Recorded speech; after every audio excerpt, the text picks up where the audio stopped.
Magandang gabi sa inyo, sa aking mga taga-subaybay. Ako ay nagpapasalamat sa lahat ng mga comments, likes, at pagsasubscribe nyo sa ating channel. This is a free reading po, no? At it will not resonate sa lahat po. Pero for those of you na biglaan nyo nakita po itong video ko o biglang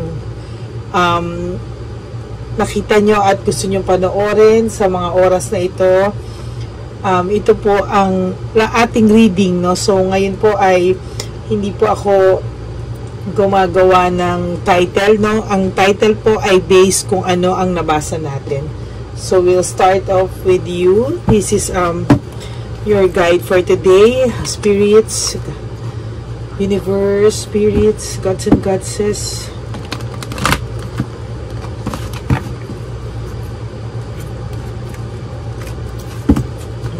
guide niyo po ako. But Jesus, help me. Bigyan po ng guidance ang taong nagbabasa ng nanonood po ng ating oracle reading sa mga oras na ito. Okay. Pasensya na po kayo, hindi ako nagbibigay ng personal reading dito, no? This is always a general reading. Pero wag po kayong mag-alala dahil minsan po gagawin ko po lahat ng summary reading, lahat po ng nagpapa reading sa akin, ano, malamang sa isang video ko, lahat po ng kayo ay tingnan po natin, walang promises po, okay? First card. The passion I feel is overwhelming. I don't know how to handle this.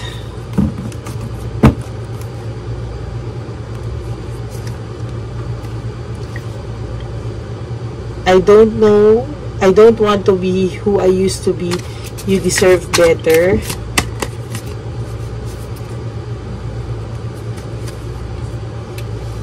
I can't take it anymore. Nakakakuha na po ako ng energy unti-unti. Okay. Ito po ay mag-resonate sa mga taong nagkakaroon ng ganitong klaseng sitwasyon. I cry at night.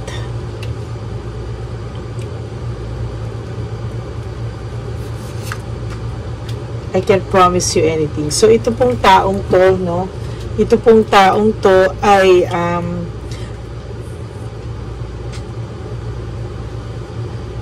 parang ayaw niya po na sukuan mo siya. Okay? Ayaw niya po na sukuan mo siya. Pero itong taong to, nasasaktan po siya sa mga oras na to. Sa mga oras na ito, yung kanyang pakiramdam, yan, may insenso po tayo dito at kandila, no, para makuha natin ang energy nila. The passion I feel is overwhelming. I don't know how to handle this. Hindi na po niya kayang i-handle itong nararamdaman niya. Hindi na rin po siya masaya kung sino siya dahil ang gusto niya, parang gusto ka na niyang, ayaw ka niya sumuko pero gusto niya na maging deserving siya sa'yo. I can't take it anymore. Yung lahat ng pain na bumalik po sa kanya, hindi niya nakaya. Iniiyak niya po ito sa gabi. Kung akala niyo po ito ay macho-macho o matapang na tao, hindi po, because umiiyak po ito nang hindi niyo alam. I can't promise you anything. So, sa mga oras na to, hindi niya rin po alam kung ano ang pwede niya maipangako sa iyo dahil alam niya na sinukuan mo na siya. So, itong taong to ay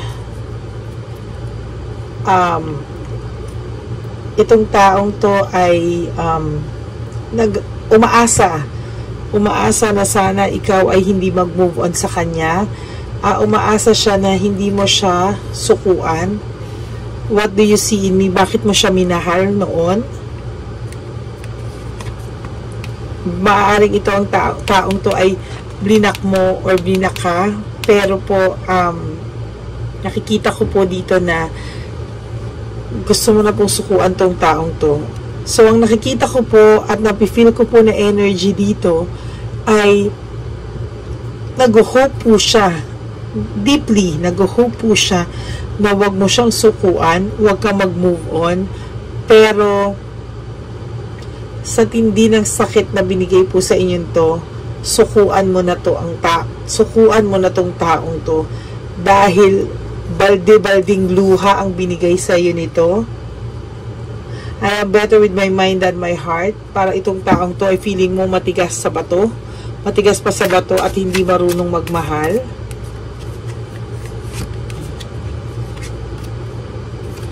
So, ang taong to ay nagtatanong kung ito ay over na ba talaga sa inyo, nakapag-desisyon ka na ba talaga, seryoso ka na ba sa desisyon mo.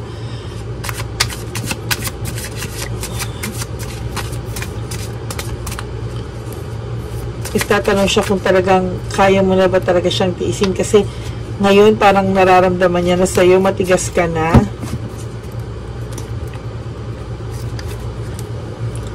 Matigas ka na at kaya mo na siyang tiisin. Hindi ko alam kung ano ang ginawa sa nitong taong to, pero pipilitin kong tingnan at pipilitin kong i-feel ang energy ng taong ito sa ngayon.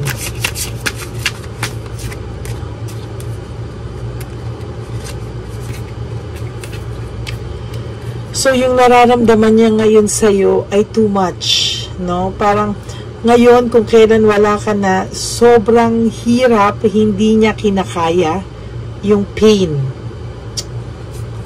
Anong ginawa sa'yo ng taong to para masaktan ka ng sobra?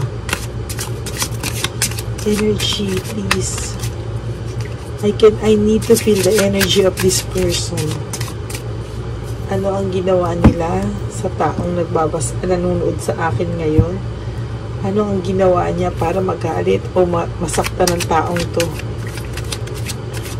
Sobra-sobra. Pero ayaw niyang sukuan mo siya kasi nasanay siya na isang tawag niya lang sa'yo, isang pag-iyak niya lang sa'yo, babalik ka na.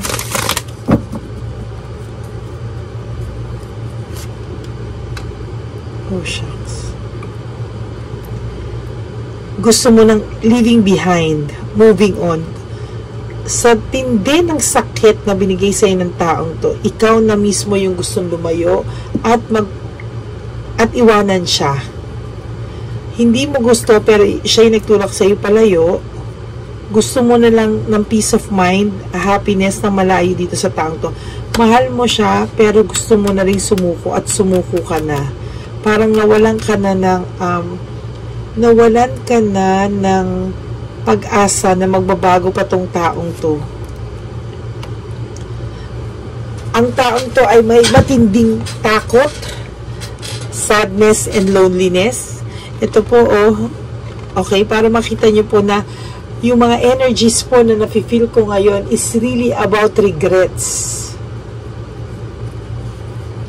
At nababasa ko lang po sa barahang to. Kung makita nyo po, binabalasa ko po itong baraha, no? At saka po kung may nahulog, kukuha po ako. Tsaka lang po, no? So, ito po, leaving home and making a decision. So, I think you are firm with your decision ngayon, na mas magandang mag-isa ka na lang kesa meron kang karelasyon na sobrang sinaktan ka at halos wala nang tinira sa'yo. Ayaw nitong taong tong sukuan mo siya, pero sukuan mo na siya. Move on with your life. Okay, ang taong to ay may nakakaramdam ng matinding heartbreak, suffering, and grief. Meaning, itong taong to ay sobrang nasasaktan sa mga oras na to. At gusto niya pa rin na suyuin mo siya. Ikaw pa rin ang gusto niyang sumuyo sa kanya. Nagmamatigas itong taong to dahil akala niya hindi mo siya kayang sukuan. At feeling itong taong to, patay na patay ka talaga sa kanya. At willing mo ibigay ang langit at lupa para sa kanya. At hindi mo siya basta-bastang susukuan dahil yung connection nyo o pinagsamahan nyo ay malalim. At ramdam na ramdam ng taong to na mahal na mahal na mahal mo siya. Medyo magkaiba kayo ng pagkatao.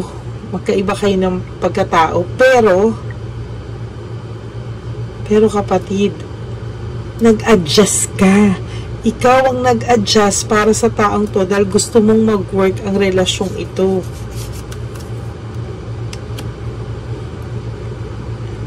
Kulang ng lack of initiative, meaning wala masyadong effort itong taong to sa inyo, sa relasyon nyo. Ikaw lahat ang nag-effort. So ngayon, ayan o, ngayon hindi kayo nag-uusap, separated kayo, lumayo ka, family problems, delayed success. Ang taong to ay nag-hold on sa'yo. Okay? Nag-hold on siya sa'yo, umaasa siya na hindi mo siya matitiis, hindi mo siya susukuan, at aamuhin mo siya, susuyuin mo siya. Okay ka lang, ikaw pa ang susuyuin talaga. Ramdam na ramdam. Itong taong to ay medyo naghihirap ngayon sa buhay. Naghihirap sa kahit anong paraan. Pwedeng financially, pwede din naman naghihirap ang kalooban, naghihirap siya sa sitwasyon niya, basta ito po ay naghihirap. Okay, dahil naghihirap siya dahil iniwanan mo siya o tinitiis mo siya ng pilit. Okay. Ikaw naman ay nagsisimulang mahalin ang iyong sarili, nagsisimulang bumangon. Itong taong to ay impulsive yung mga desisyon niya sa buhay. Hindi niya pinag-iisipan yung mga consequences ng actions niya. Dahil ang feeling niya, forever nandyan ka lang. Ang hindi niya alam, kapatid, ay kahit ang tao o ang babae o ang lalaki na nagmamahal ng sobrang loyal, darating din sa panahon na mapapagod ito. Akala niya wala kang kapaguran. Akala niya wala kang kapaguran. Akala niya nandiyan ka lang. Nung una nagkagulo kayo, sobrang nasaktan ka sa taong to. Ngayon siya, nagre-reflect siya sa buhay niya, pero wala na. Too late the hero, wag mo na tong balikan. Dahil pag binalikan mo to, hindi to magbabago. He wants a reconciliation with you. Pero, nagharap siya, searching for a purpose. Okay? Paano niya sisimulan lahat? Pero, kapatid, wag mo nang balikan to. Dahil pag binalikan mo to, yung naputol mong buhay, yung buhay na nalugmok ka sa hirap, halos mawala sa'yo lahat, halos subarang kayo at walang itira sa'yo, pride mo, pagkatao mo, halos kalimutan mo lahat, nagkabaon-baon ka, tapos bigla na lang siya nawala ng ganun lang, rejection, bigla na lang niya ikaw iniwan sa ere, hindi man lang niya inisip lahat ng ginawa mong sakripisyo sa kanya. Ang tigas ng puso nito. Ngayon, ayan, siya bumaliktad ang mundo, emptiness, emotional loss. Siya ngayon, mga kapatid, ang nakakaramdam ng matinding matinding emptiness, matinding paghihinagpis. Tama ba yung Tagalog ko? Paghihinagpis, resentment, and desire to reconcile. See, dalawang beses na po lumalabas sa barahang to. Resentment and desire to reconcile. Ayan. So, kaya ko po yan talaga sinusulat para alam nyo po na kung ano man po ang lumalabas sa baraha, maaring ito po ay may mga naging kapareho na or kakaiba or iba sa mga dati kong nahula. Hindi ko na po naaalala yon. So, ito po ay binabasa ko ngayon based sa labas po ng baraha. Gamit pa po tayo ng isang baraha. Okay? Para makita nyo po natin. So, iba na po. This is my third card. Okay?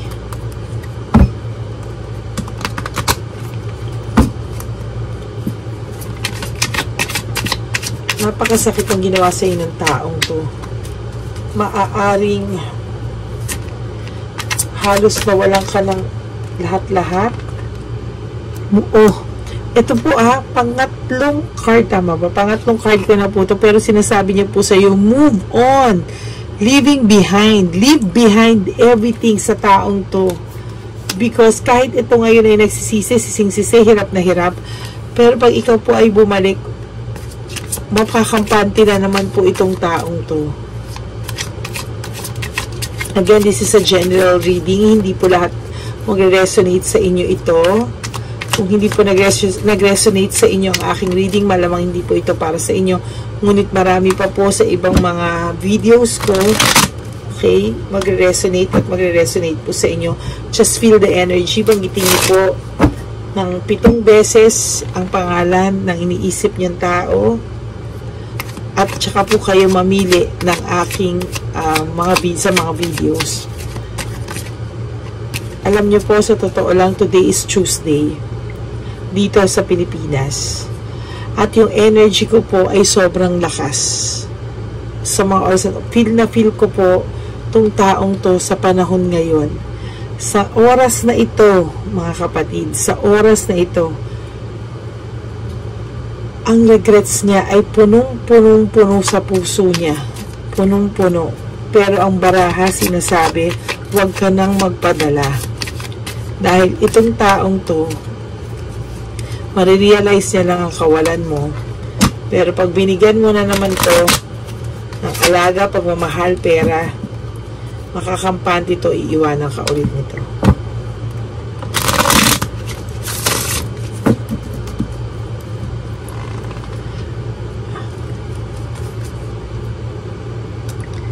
Ayan, no, pinagpo-focus ka. Ikaw to, focus, compassion, mahalin mo yung sarili mo, bravery, meaning, maging matapang ka sa buhay mo, panindigan mo itong decision mo, mag-focus ka. Why? Because after this, you will have peace of mind, maaayos po yung buhay mo, unti-unti. Huwag ka pong mag-alala, kapatid, kung ikaw ay chinichismis nila, sinisiraan nila, para mapagtakpan yung ginawa nila sa'yo, ikaw pa yung papalabasin nilang masama. Huwag kang mag-alala. Alam mo sa sarili mo ang totoo. Ang importante lang sa'yo, yung mga kamag-anak mo, pamilya mo at mga totoong kaibigan mo. Magmamatter po ba sa'yo kung siraan ka nitong taong to sa mga taong hindi totoo sa'yo? Huwag ka pong mag-alala. Just focus on yourself. Focus ka lang po. Move forward. Leave everything behind. At lalo ka magiging okay. There will be a great surprise for you. So, ito po. Tingnan niyo po, nahulog ha. Deception, insecurity, tactics, and strategy. Tapos yung isa naman po ay so, itong taong to ay malamang po ay naloko ka, nahuli mo. Tapos ngayon po ay sa mga oras na to, sa energy na nararamdaman ko sa kanya, is stress, burnout, and restlessness. Kasalanan mo yan. Ikaw ang gumawa sa iyo niyan. Minahal ka ng taong nanonood sa akin ngayon at ikaw ang gumawa niyan sa sarili mo. Wala kang kakontentuhan sa buhay. Ikaw ang nahuli niya, ikaw ang nanakit. Kaya kung nakakaramdam ka ng stress, ng burnout, ng restlessness, kasalanan mo yan. Ikaw ang gumawa niyan sa sarili mo. At lalo ka pang makakaramdam ng paghihinayang sa taong nanonood sa akin ngayon sa mga darating na panahon dahil lalo mong marirealize ang kawalan niya. Ngayon po, siya ay disappointed sa nangyayari kasi parang matigas ka na rin.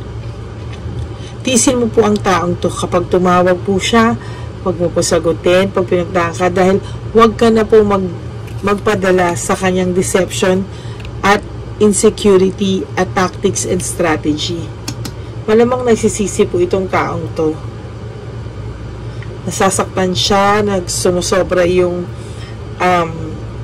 sumusobra yung pakiramdam niya, pero hindi ibig sabihin nito ay mahal ka niya 100%. Pwedeng mahal ka lang niya, pero mas matindi yung ego niya na makuha ka niyang ulit at magkaayos kayo. Kasi dito pakiramdam niya mahal na mahal mo siya, lalaking lalaki siya o babaeng babae siya. Yung ego niya na may nagmamahal sa kanya ng tulad ng pagmamahal mo sa kanya, yun po yun.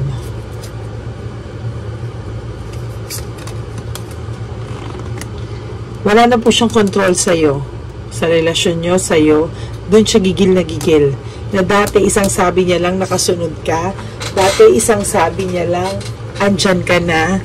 Isang sabi niya lang pinapatawad mo na siya. Pero ngayon, ang pinakamahirap ay wala na siyang magawa. Kung hindi ang lihim na umiyak sa gabi. Dahil sa may pagmamahal naman po ito sa'yo. Pero mas matindi at huwag mo na isipin yung pagmamahal niya sa'yo dahil yung ginawa niya sa'yo at nila sa'yo, kung may kasama itong gumawa sa'yo na nasaktan ka, ay mas matindi pa sa pagkatao mo. Sobra ka nilang tinanggalan ng pagkatao at puso. Dinurog ka nito ng sobra. Tandaan niyo po, Martes ngayon, mas malakas ang energy. Try mo na raw po mag-recover. May clarity ka na.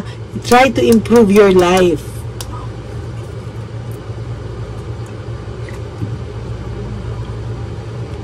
I'll be using po yung ating fourth card.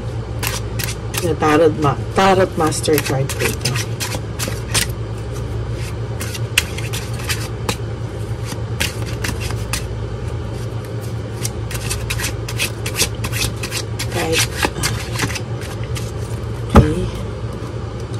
Pina-promise ko po sa inyo kahit pagod ako every Tuesday and Friday, hindi po pwedeng hindi ko kayo gagawa ng reading. Kahit gabihin ako, kahit pagod ako, gagawan ko po kayo ng free reading. Ganyan po ang support ang binabalik ko din sa inyo dahil sa support ang binibigay nyo rin po sa akin. Sobra po akong na-overwhelm sa lahat ng mga taong gusto kong bigyan ng guidance, spiritual guidance, no? Sa pamamagitan po ng talentong binigay sa akin at pinamana sa akin ng lola ko.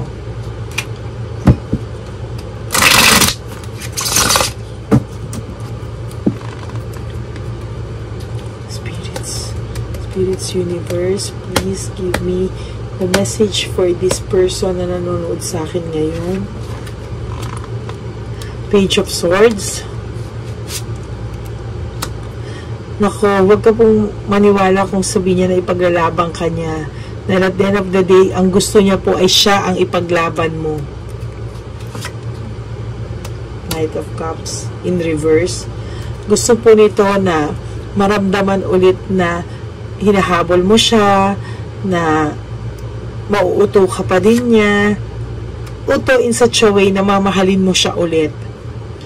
So, itong lalaking to po ngayon ay nasasaktan din talaga siya. Nag-iisip. Hindi tumitigil kakaisip.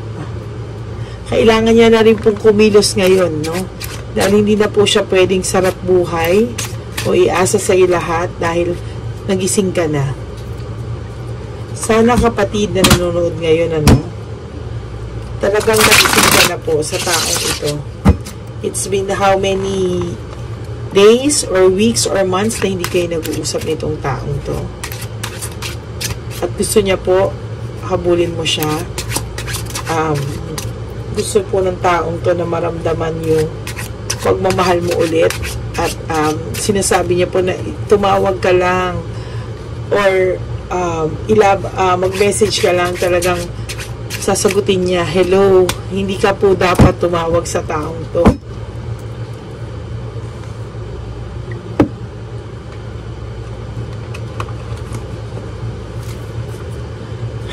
Totoo po bang magiging okay na tong tao, kapatid ko na nagbabasa nanonood ngayon sa akin? Magiging okay po ba siya 100%? At makakayanan niya po ba to? Makakayanan niya po ba ang pakawalan ito at mag-move on? Please guide her or him. Huwag niyo po silang pabayaan sa mga taong mapang-abuso at taong mapanakit ng kanilang damdamin. Angels. This is the perfect timing. Sinagot ka po ng barahan natin na angels. Ayan. This is the perfect timing for you to move on. Iwanan mo na siya. Sukuan mo na siya. Huwag ka nang lumingon sa nakaraan mo. Ubus na ubus ka na. Ubus na ubus ka na, kapatid. Ubus na ubus ka na. Ubus na ubus ka na. No, wag mo na daw siyang babalikan. No, move forward. Wag mo na siyang balikan.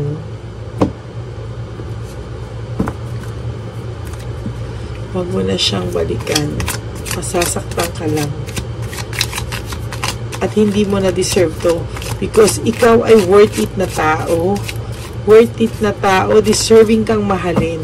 Pero paano darating sa'yo ang the one sa'yo?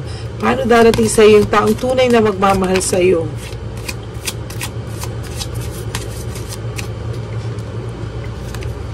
The timing just wasn't right for us. Talagang hindi. Dahil magkaiba kayo. Different kayo.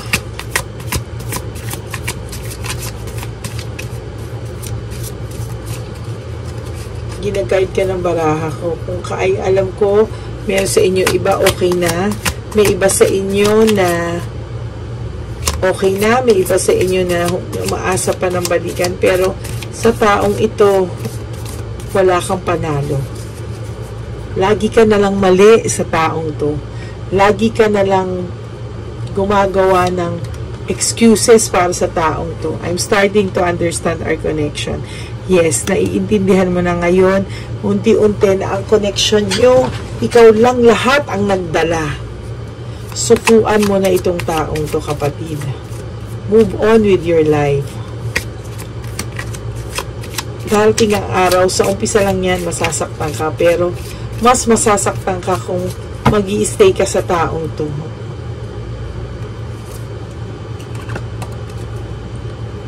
I wish I could share my good news with you.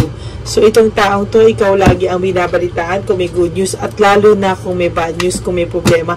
Ikaw ang nagsusolve ng problema ng taong to. Maraming darating sa iyong blessing, kapatid. Bitawan mo na. Putulin mo na ang kadenang nagstay sa'yo sa kanya. Putulin mo na ang connection nyo. Tuluyan mo nang putulin. We need to let each other go. You need to let this person go. We need to let each other go. Sabi ng baraho, why? Because kailangan niya din matuto ng leksyon. Kailangan niya rin ito para sa sarili niya. Kung sa susunod na mga panahon, magkita kayo ulit, yung hindi ka na masasaktan, pero not now. I-let go mo tong taong to. Kapatid, mahalin mo ang sarili mo. Focus on yourself. At doon makikita mo unti-unti ang peace of mind, ang blessing, pagmamahal sa sarili mo. Masarap din na mahalin ng walang sakit sa ulo, di ba? Yung mamahalin mo nang hindi ka na nag-iisip nasan siya ngayon, sino kasama niya, niloloko na naman ba niya ako. Ito po yung nahulog at hinawakan ko. Don't let your past hold you back.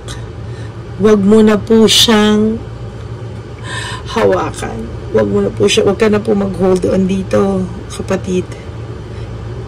Alam ko masakit yung sinasabi ko, pero I have to be honest with you. Ito po yung reading na nakikita ko. Ayaw mong sukuan kanya, pero sukuan mo na siya. Sukuan mo na siya ng tuluyan. Kapatid, kaya mo yan. Naniniwala ako na matapang ka at alam mo rin yan na pag hindi mo to sinukuan, kapatid, ikaw ang susuko sa sarili mo. You're very close to achieving your goal. Maraming darating sa'yo kung ito ay papapasukin mo ang blessing at hindi mo ibablock dahil sa mga ganito klaseng energy. I hope magising ka na at mauntog sa katotohanan. Kung hindi man po ito ang reading na gusto mong marinig sa akin, pasensya na po. Pero ito po, at honest po ako sa inyo, na mga kapatid ko dito, na binabasa ko lang po ang connection at binabasa ko lang po ang energy nyo, dalawa. Surrender to the divine. I-surrender mo lahat. Kapatid, ganito yung gawin mo. Pagkatapos natin dito sa readings mo ngayon, pumikit ka. Pumikit ka at imaginein mo na nasa harapan mo siya. Sabihin mo lahat ng gusto mong sabihin sa kanya. Imaginein mo meron kang gunting. May tali na buhol sa kanyang kamay at taling nakabuhol sa iyong kamay. Unti-unti, putulin mo. Pag nasabi mo na lahat ng gusto mong sabihin sa kanya, putulin mo, kapatid. Tumalikod ka at huwag ka nang babalik sa kanya. Huwag mo siyang titingnan. Dire-diretso lakad mo at dumilat ka. You will feel good. Sa mga oras na to, ang nanonood sa akin, bigyan niyo po sila ng gabay, lakas ng loob, at matibay na puso para makamove on na po sila sa taong ito na nanakit sa kanila. Tuloy-tuloy at no turning back. At ang taong nanakit sa kanila ay patuloy po na magre-regret sa kanila, sa pagkawala nila, dahil itong taong to ay nanakit ng kapwa nila na nagmamahal sa kanila ng wagas at buong puso. Maraming salamat po sa lahat ng nanood ng readings natin ngayon, and I hope na nag-resonate po ito sa inyo. If nag-resonate po sa inyo, I would really appreciate you liking my videos. Like nyo po itong video. Ask your friends to subscribe. Panoorin nyo po itong video at comment down below. Gusto ko po talagang nakakabasa ng mga comments nyo dahil nararamdaman ko po lalo yung energy ng bawat isa sa inyo, at lalo pa po akong ginaganahan na tumulong sa mga taong nangangailangan ng guidance and signs, no? Huwag po kayong mag-alala, hindi ko po titigilan ang pagbibigay sa inyo ng mga ganitong klaseng free readings dahil alam ko po na marami po kayong mga nag-aantay, at huwag po kayong mag-alala sa mga nagsasabi na gipit sila, ganyan, hindi sila makapunta sa katulad ko na nagbibigay ng guidance. Manood lang po kayo sa aking free readings. Banggitin nyo po ang pangalan ng taong iniisip nyo ng 7 times at i-meditate nyo po habang kayo ay nanonood sa aking channel. Again, sana po gawin nyo ang pagputol ng koneksyon sa taong nanakit sa inyo. Martes po ngayon, at sana magawa nyo po ito sa araw na ito. Ipaalam nyo na po sa kanya, magpaalam na po kayo sa kanya sa pamamagitan ng inyong imahinasyon, at putulin nyo po ang inyong koneksyon. Tumalikod ka at lumayo at idilat ang inyong mata na hindi na bumabalik ang tingin sa kanya. Okay? Maraming salamat po, and may God bless you all, and I hope to see you on my next videos. Thank you so much, mga kapatid, and may God bless you all, and I'm praying for you all. Thank you so much.